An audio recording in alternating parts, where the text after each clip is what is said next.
kami Tuhan, tolong kami. Lanjutkan karyamu dalam hidup anak-anakmu hari ini. Roh Kudus yang kuasai kami seluruhnya. Dalam nama Tuhan Yesus. Semua berkata, amin. Baik, kita akan teruskan apa yang kita sudah pelajari. Saya harap Anda belajar banyak dari orang yang bernama Saul. Keindahan firman Tuhan adalah dia tidak hanya memberikan satu contoh positif, tapi dia buka seluruhnya. Supaya dari hidup orang, kita belajar banyak tentang Tuhan. Sekaligus ketika kita melihat kejatuhan orang, hati kita tidak langsung menjatuhkan penghakiman. Tetapi sebaliknya, biarkan ada pengertian yang keluar dari hidup kita. Karena sebenarnya ikut Tuhan itu tidak mudah. Dan kita akan lihat nanti terus dalam hidup Saul, mengapa sampai orang ini kemudian rusak hatinya. Nah, sekarang mari kita lihat 1 Samuel lagi, pasal yang ke-12. Saya tidak bisa membuang akan chapter ini, karena ini pasal yang penting sekali, walaupun tidak banyak bicara tentang Saul. Lalu kemudian kita akan teruskan lagi, tapi lihat dulu pasal yang ke-12. Judulnya Samuel minta diri dari bangsa itu.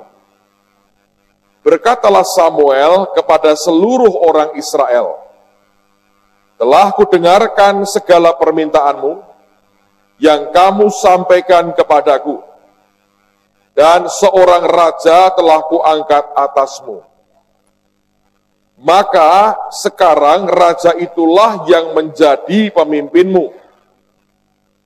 Tetapi aku ini telah menjadi tua dan beruban. Dan bukankah anak-anakku laki-laki ada di antara kamu? Akulah yang menjadi pemimpinmu dari sejak mudaku sampai hari ini. Di sini aku berdiri, berikanlah kesaksian menentang aku di hadapan Tuhan, dan di hadapan orang yang diurapinya. Lembu siapakah yang telah kuambil? Keledai siapakah yang telah kuambil? Siapakah yang telah kuperas?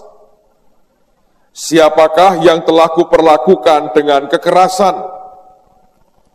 Dari tangan siapakah telah kuterima sogok, sehingga aku harus tutup mata? Aku akan mengembalikannya kepadamu.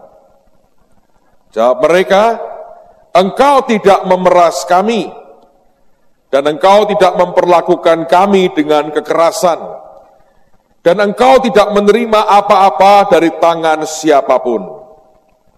Lalu berkatalah ia kepada mereka, Tuhan menjadi saksi kepada kamu, dan orang yang diurapinya pun menjadi saksi pada hari ini, bahwa kamu tidak mendapat apa-apa dari tanganku. Jawab mereka, dia menjadi saksi.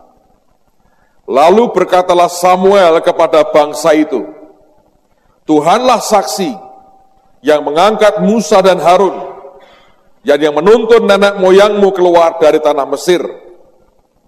Maka sebab itu berdirilah supaya aku bersama-sama dengan kamu berhakim di hadapan Tuhan mengenai segala perbuatan keselamatan Tuhan yang telah dikerjakannya kepadamu dan kepada nenek moyangmu.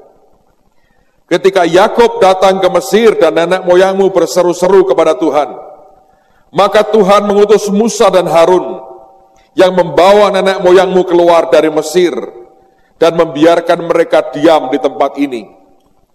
Tetapi mereka melupakan Tuhan Allah mereka, dan ia menyerahkan mereka ke dalam tangan Sisera, panglima tentara di Hasor, dan ke dalam tangan orang Filistin dan Raja Moab yang berperang melawan mereka. Mereka berseru-seru kepada Tuhan, katanya, kami telah berdosa, sebab kami telah meninggalkan Tuhan dan beribadah kepada para Baal dan para Asyitoret, maka sekarang lepaskanlah kami dari tangan musuh kami, maka kami akan beribadah kepadamu. Sesudah itu Tuhan mengutus Yerubbaal, Barak, Yefta, dan Samuel, dan melepaskan kamu dari tangan musuh di sekelilingmu, sehingga kamu diam dengan tentram. Tetapi ketika kamu melihat bahwa Nahas Raja Bani Amon mendatangi kamu, maka kamu berkata kepadaku, tidak, seorang raja harus memerintah kami, padahal Tuhan Allahmu adalah rajamu. Maka sebab itu lihat, itu raja yang telah kamu pilih, yang kamu minta. Sesungguhnya Tuhan telah mengangkat raja atasmu. Asal saja kamu takut akan Tuhan, beribadah kepadanya, mendengarkan firman-Nya, dan tidak menentang titah Tuhan.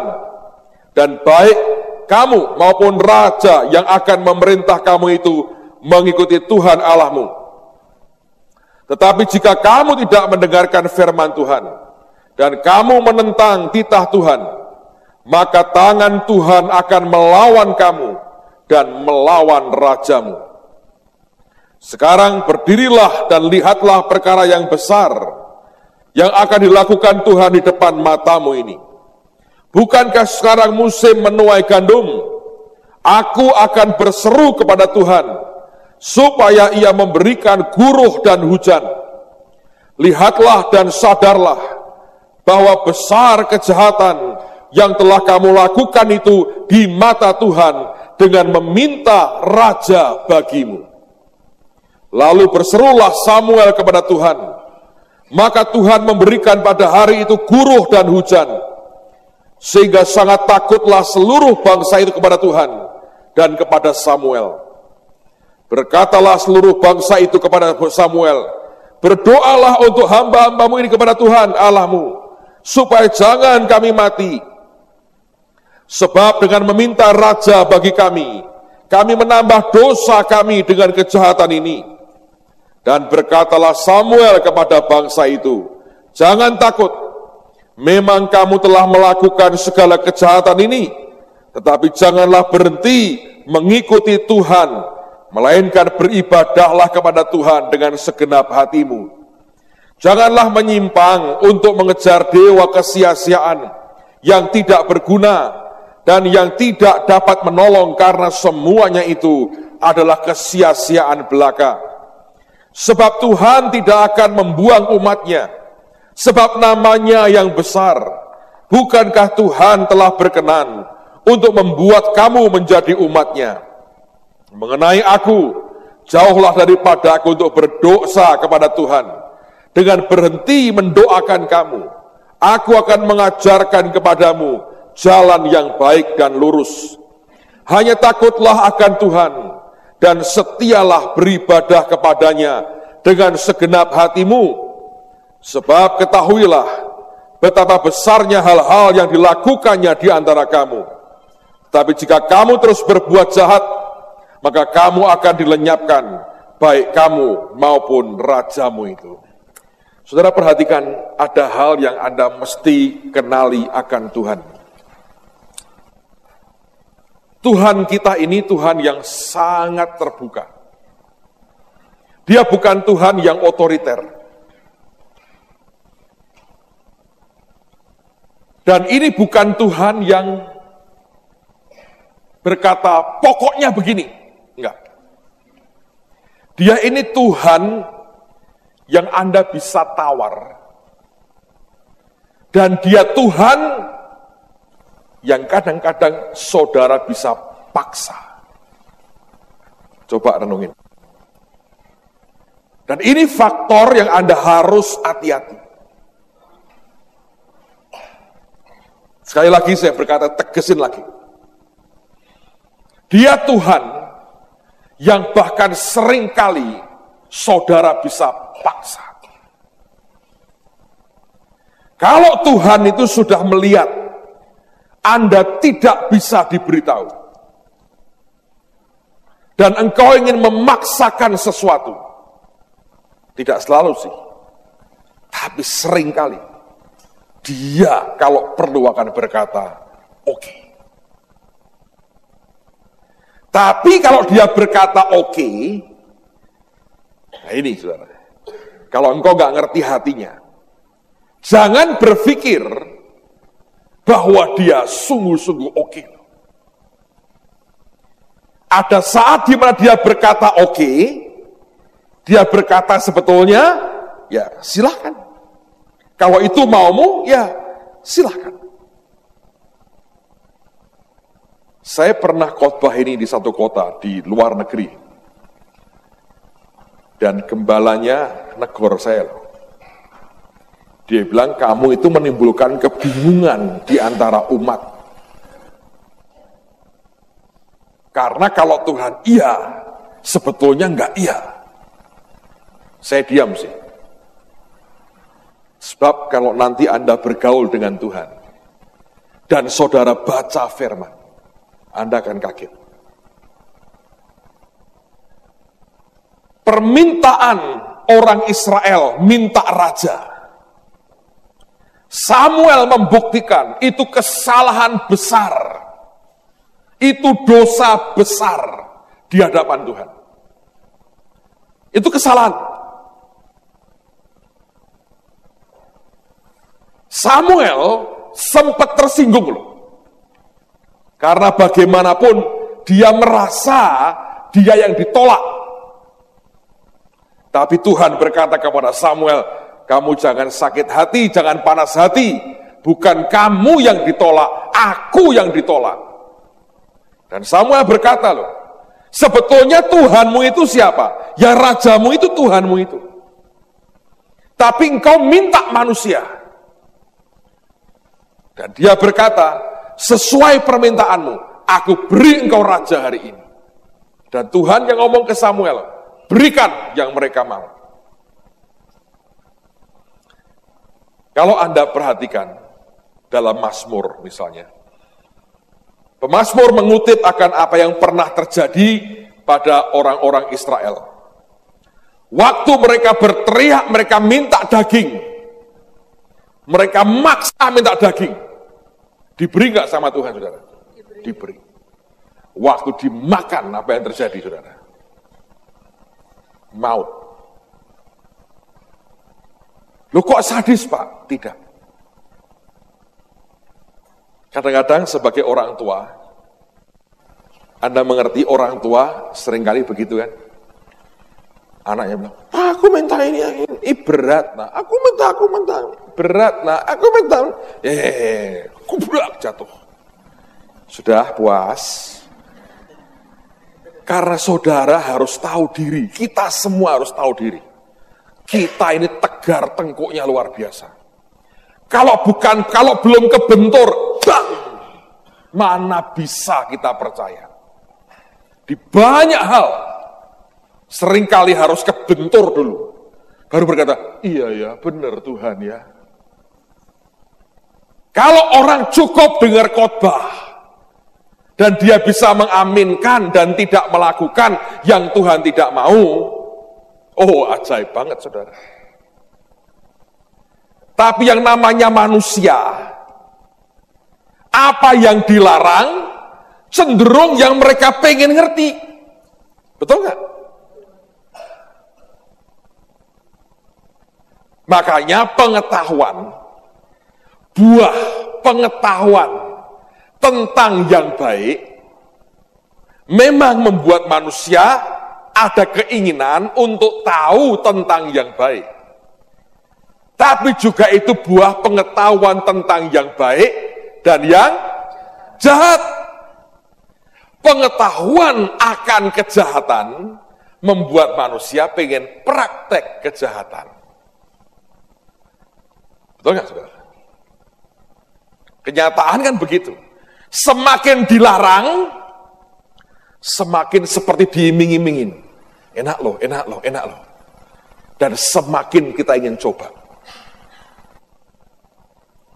Sebetulnya itu watak dasar manusia.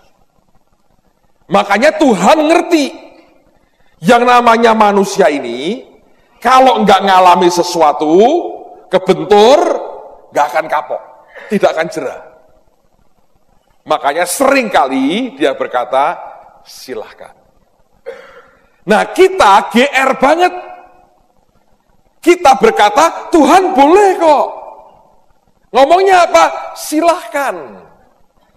Loh itu boleh sih, itu izin sih. Tapi izin yang berkata, setelah itu lu rasain sendiri ya katanya. Karena bagaimanapun, itu manusia kita kayak begitu. Contoh yang paling gamblang. Pada waktu Elia terangkat ke surga, roh Elia dikatakan hingga pada Elisa, rombongan Nabi nyembah berkata roh Elia hingga pada Elisa, nyembah kepada Elisa. Lalu mereka berkata begini, lihatlah kepada Elisa. Di antara kami hamba-hambamu ada sekian puluh orang yang tangkas. Izinkan kami mencari Elia. Dan ini nabi-nabi yang punya pemikiran aneh banget. Siapa tahu Tuhan ngangkat dia, terus dilempar ke gunung atau ke lembah. Tuhan kok main comot terus lempar, comot lempar. Kayak bola basket dijebol Michael Jordan begitu. Masa begitu? Nanti kalau Anda belajar hati orang ya, kenapa mereka bisa berpikir begitu? Sebab sebetulnya mereka tidak rela Elisa menggantikan Elia. Tetap yang namanya mereka berkata gini, kalau Elia ya kita hormatilah, opa Elia kalau kita hormati. Elisa siapa itu? Tiba-tiba di atas kita. Ketidakrelaan itu ingin mengembalikan Elia balik. Supaya Elisa tidak jadi pemimpin lagi. Saudara ngerti nggak hati orang itu begitu sebetulnya? Ngerti loh, roh Elia hingga pada Elisa. Loh kalau rohnya hinggap kan sudah mati orangnya. Tapi dalam 1 detik kemudian berubah lagi. Sebab di sini dan di sini seringkali beda. Di sini mereka bisa ngerti. Roh Elia hingga pada Elisa. Buktinya nyembah loh mereka. Tapi 1 detik kemudian berkata, tidak bisa. Kenapa Elisa yang mimpin kita? Dan itu kembali masalah di mana? Di hati kita. Saudara, kalau Anda berhadapan dengan iri hati, jealousy, politik dalam gereja, itu yang paling merusak hati orang. Dalam pelayanan, saya berdoa, jangan sentuh apapun yang politik dalam gereja. Biarkan Anda jagai hatimu murni di hadapan Tuhan. Kalau engkau tercemari dengan itu, percayalah ujungnya mengerikan. Nah, Elisa berkata, jangan pergi. Kenapa dia berkata begitu? Sebab dia tahu terangkatnya dia lihat. Jubahnya turun dia lihat, dia pungut dia pakai. Tapi Alkitab berkata, mereka mendesak dia sampai memalukan. Kadang-kadang satu sisi harga diri loh saudara. Tapi harga diri ini bisa membuat orang malu-maluin saudara. Dan tidak tahu malu. Mereka ngotot cari Elia kan tidak rela Elisa mimpin mereka. Itu kan karena tersinggung harga dirinya. Tapi demi sebuah harga diri, orang membiarkan harga dirinya diinjak-injak juga. Kacau nggak orang itu? Saya beritahu ya, manusia itu makhluk paling kacau. Ya, kompleksnya luar biasa. Dan itu semua sumbernya bukan di pikiran dong. Semua di sini. Setelah mereka sampai memalukan, Elisa berkata, oke, pergi. Silahkan pergi. Senang saudara. 3 hari 3 malam mereka jelajahi gunung lembah, cari Elia. Elisa santai, makan soto mie, minum kopi, cappuccino. Dia biarin cari. Setelah 3 hari ini, pulang 3 hari. Elisa lagi keluar, segelas kopi di tangannya. Gimana? Namanya? Nggak ada. I told you. Gua udah ngomong kan.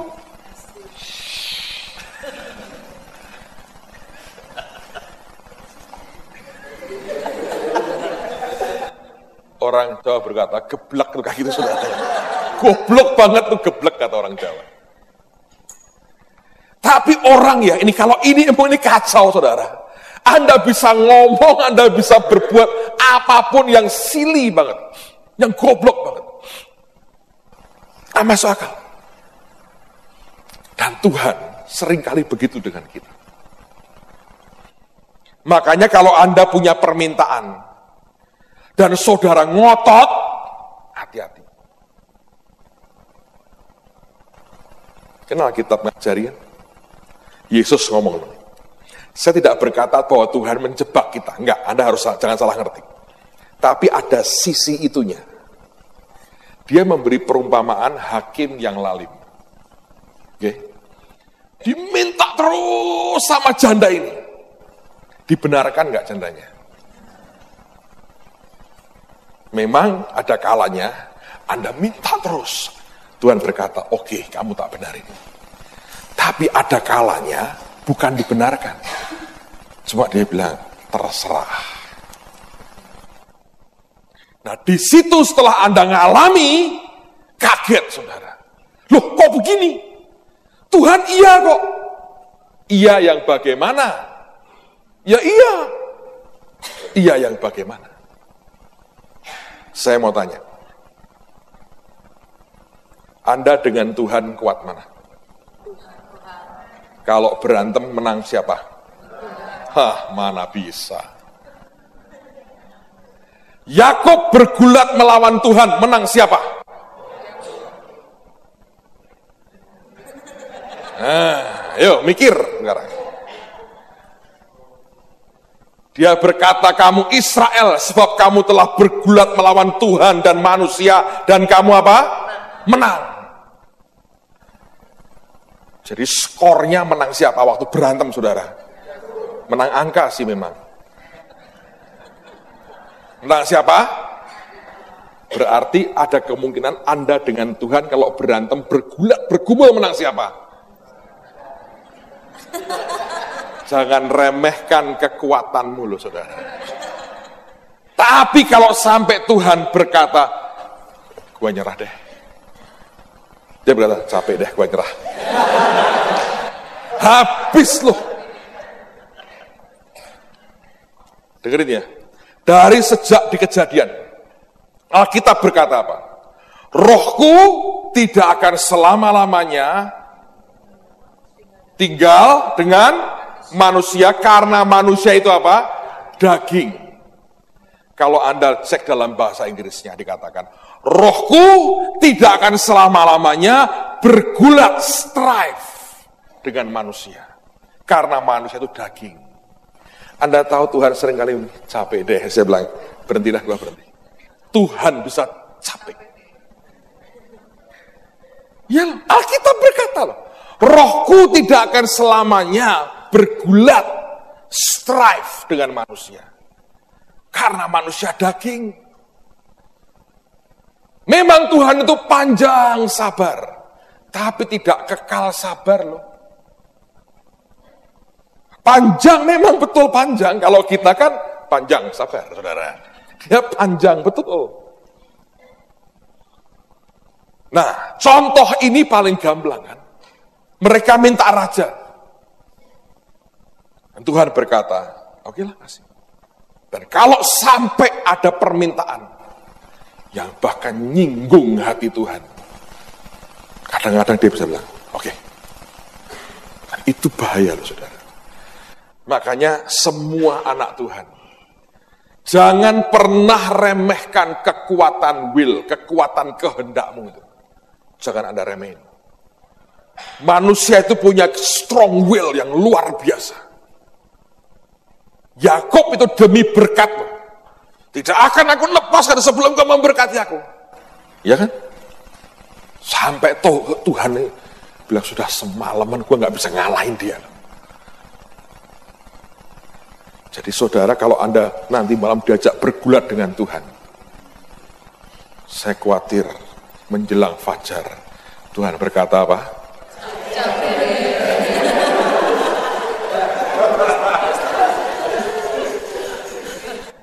Tapi kalau sampai dia capek deh dengan saudara, repot.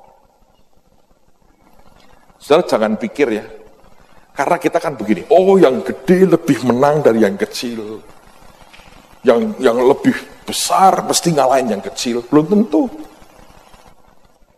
Tadi malam tuh loh, saya ngalamin saudara. Anaknya Pak Thomas sama Bu Ripkah datangi saya. Pak Petrus Agung, katanya begitu.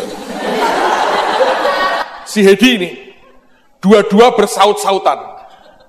Saya buktikan orang tua belum tentu menang sama anak kecil. Jarak umur kami puluhan tahun ini anak kecil kok sudah. Tapi Hedi itu hebat. Dia ngerti gini, kalau dia mau terima mujizat, dia selalu cari saya. Terakhir lomba piano juara 1. Dia kejar terus mamahnya supaya ketemu saya. Sekedar minta didoakan. Dia bilang gini, kalau Om Agung yang berdoa, pasti didengar Tuhan. Dia ngerti anak ini, saudara. Jadi dia kemarin, saya buktikan, saya nggak menang. Dia bilang gini, jalan apa yang tidak bisa diinjak, tidak bisa dilihat, tidak bisa dipegang, tidak bisa dijalani. Jalan apa? Saya bilang, jalan-jalan, saya bilang begitu. Salah, jalan pikiran.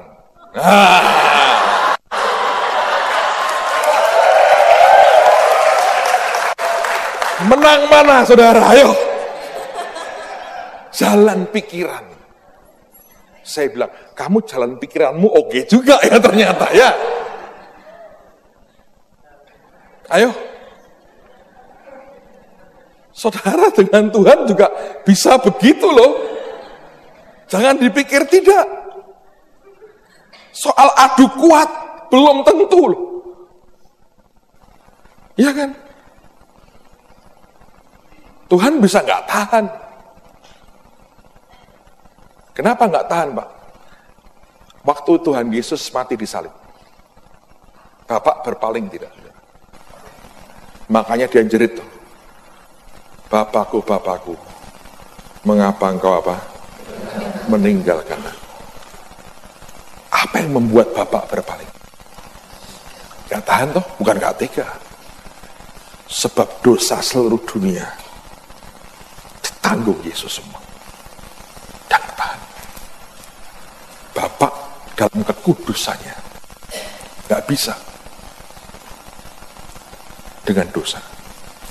Nah, dalam badanmu dosa terus ngadep Bapak, baunya dosa semua. Bapak berkata, gua gak tahan. Saya ngerti gak sih? Anda bisa ngalahin Tuhan, tanda petik. Loh, kalau adu kuasa, adu apa, Anda habislah. Adu mental belum tentu, saudara. Sebab Tuhan itu tidak main paksa. Dia menghargai setiap free will yang dia berikan dalam hidup kita. Saya pulang, Hedi tanya lagi. Dikejar terus saya, saudara. Kenapa Superman celana dalamnya di luar?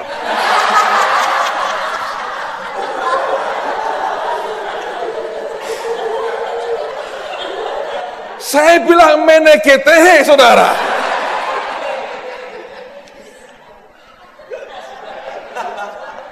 Pusing nggak? Tahu jawabannya apa? Saya nggak tahu. Saya bilang, wah kenapa urusan celana dalam segala? Saya bilang, wah nah, aku belum tanya Superman. Saya berkata, enggak om, itu tergesa-gesa mau nolong orang, kebalik makanya.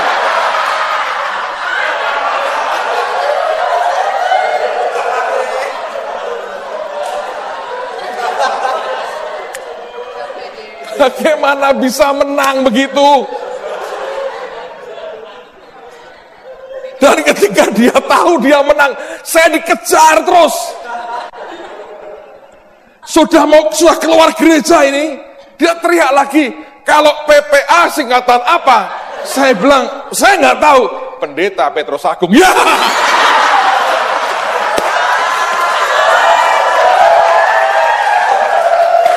Saya bilang, bye-bye, saya kabur.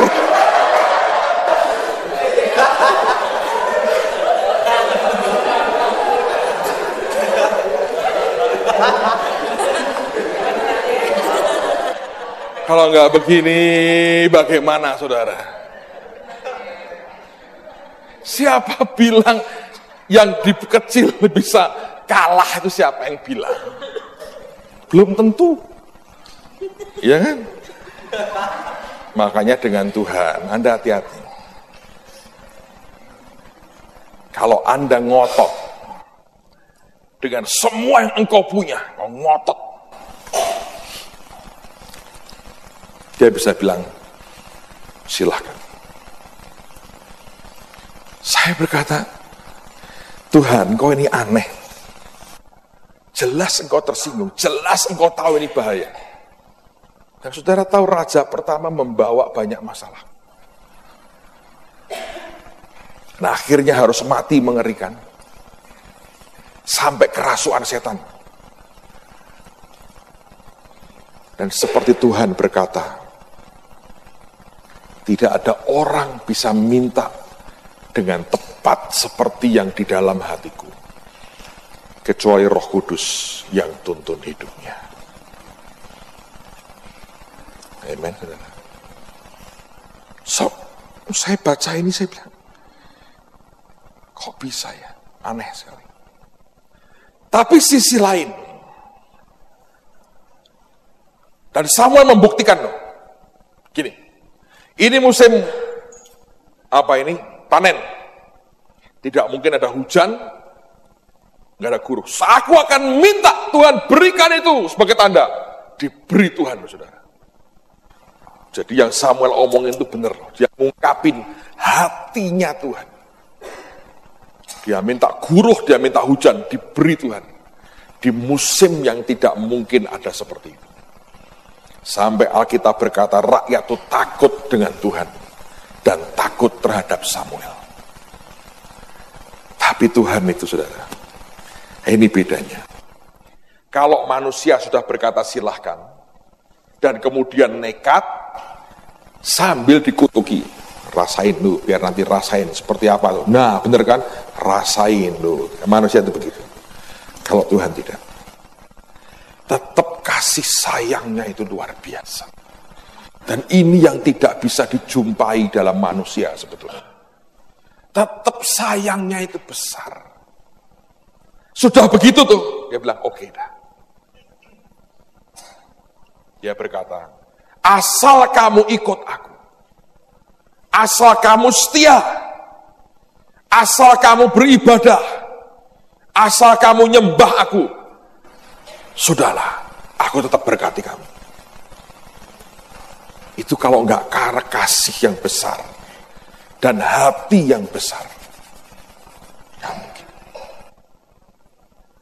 Dan Samuel dengan cepat sekali dia bisa mengadaptasikan dirinya. Dia sadar waktunya selesai, walaupun dipercepat, karena biasanya seorang hakim itu berhenti ketika dia sudah mati. Samuel berkata, oke, mulai sekarang Saul ini rajamu. Selama pembicaraan ini Saul diam. Tapi dia juga mengerti, sudah terjadi suksesi, ada handover, penyerahan dari Samuel kepada Saul. Dan Samuel berkata, bagianku adalah mendoakan kamu dan mengajar jalan yang baik dan jalan yang lurus. Dan dia berkata, dijauhkan dari aku dosa dengan tidak mendoakan kamu. Dia bilang, tetap aku doain kamu. Tetap aku ajari kamu. Itu kalau hatinya nggak beres, saudara. Nggak mungkin. Ya toh? Dia akan kepahitan. Tapi Samuel ini beda. Dia tahu kapan saat dia berhenti. Dia tahu dari pihak Tuhan sudah final. Tuhan berkata, oke, aku berikan Saul. Walaupun nyakiti hati Tuhan. Walaupun Tuhan nggak terlalu suka. Tapi Tuhan berkata, oke lah aku berikan raja. Dan tetap dia mau memberkati umatnya. Samuel sadar, kalau dia menentang raja ini juga seperti menentang Tuhan. Dia tempatkan, dia geser dirinya dengan sangat cepat. Dengan hati begitu lapang. Dan dia dengan tenang, dia berkata, aku akan berdoa, aku akan ngajari kamu. Tapi dia hanya berkata, dia pesan satu hal. Kamu mesti nyembah Tuhan. Dia nggak pernah berkata, kamu ingat aku. Enggak. Dia hanya berkata, kamu nyembah, kamu ibadah ke Tuhan. Pemimpin dengan hati seperti ini. Pemimpin yang selalu mengarahkan orang di bawahnya untuk melekatnya ke Tuhan, bukan ke dirinya. Satu hari kelak kalau Anda jadi pemimpin, jangan pernah lekatkan orang kepada dirimu. Ingat apa yang seperti Yohanes Pembaptis. Alkitab berkata, mereka mendengarkan dia, lalu mereka mengikut Yesus. Yohanes teriak kepada murid-muridnya, inilah anak domba Allah. Mereka dengar perkataan Yohanes, mereka dengarkan perkataan Yohanes, tapi yang mereka ikuti siapa? Yesus. Kalau saudara membangun satu hari pelayananmu, seperti sebuah geng, yang hanya berpusat dalam dirimu sendiri, di jangka pendeknya Anda berpikir Anda hebat dan berkuasa. Anda hebat, Anda punya kingdom. Tapi pada long termnya Anda sedang membunuh orang-orang di sekitarmu karena sumber kehidupan bukan pada kita, tapi ke siapa? Ke Tuhan, saudara. Kalau dari sejak awal tidak pernah kita tanamkan seperti ini, kita tidak pernah punya hati hamba sebetulnya. Karena antara orang ikut Tuhan lewat kita ini, dengan gampang kita tempelkan ke Tuhan atau ke kita, itu keputusan dari si pemimpin sendiri. Kalau Anda buat orang-orang itu begitu terpikat dengan saudara, Anda belain dengan jiwa saudara, dan buat orang itu tergantung dengan Anda, dan hanya nempelnya ke saudara, dan tidak lagi ke Tuhan, punya hubungan yang baik, bahkan tidak menghargai orang lain di sekitarnya, Anda sedang membangun kerajaanmu sendiri. Kalau orang yang di bawah saudara sampai begitu mendewakan Anda, dan tidak membuat mereka bisa menghormati orang lain, dan menghargai orang lain, dan mencintai Tuhan lebih dari diri Anda bukan pemimpin yang berhasil. Anda pemimpin yang gagal total sebetulnya. Kerinduan hati Tuhan, semua kita punya hati hamba. Jangan sampai orang itu, cinta Anda lebih dari kecintaan mereka kepada Tuhan. Jangan sampai sampai orang nyembah saudara dan mendewakan saudara. Dalam kenyataan itu jarang sekali bisa disadari oleh hamba-hambanya. Tapi saya berdoa kita belajar tentang hati, so hati-hati dengan strong will, dengan kekuatan kemauan kita sendiri. Biarkan Tuhan jagai hidup kita. Amen, saudara. Haleluya. Mari datang ke Dia. Tuhanku datang, baharui hatiku dengan anugerah ku dapat dalam-Mu.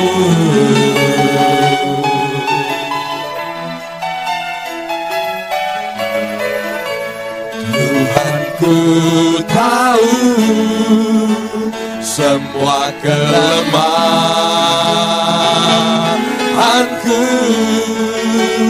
kan dihapuskan oleh kuasa kasih-Mu.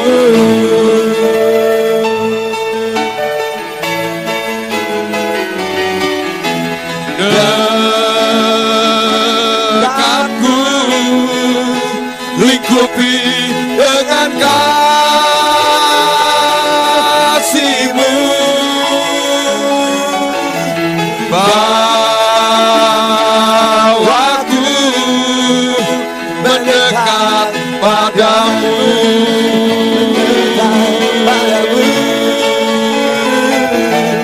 Bukan terbang bagaikan Raja Wali, Roh-Mu mengangkatku terbang lebih tinggi dalam kuasa kasih-Mu.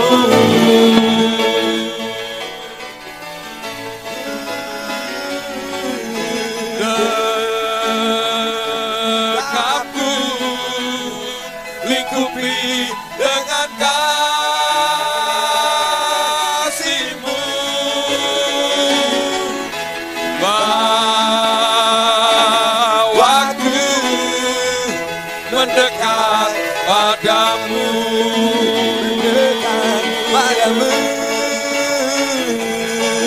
Bukan terbang bagaikan Raja Wali, Roh-Mu mengangkatku terbang lebih tinggi dalam kuasa kasih-Mu. Roh-Mu mengangkatku, Roh-Mu mengangkatku terbang lebih tinggi dalam kuasa kasih-Mu. Roh-Mu mengangkatku terbang lebih tinggi dalam kuasa kasih-Mu.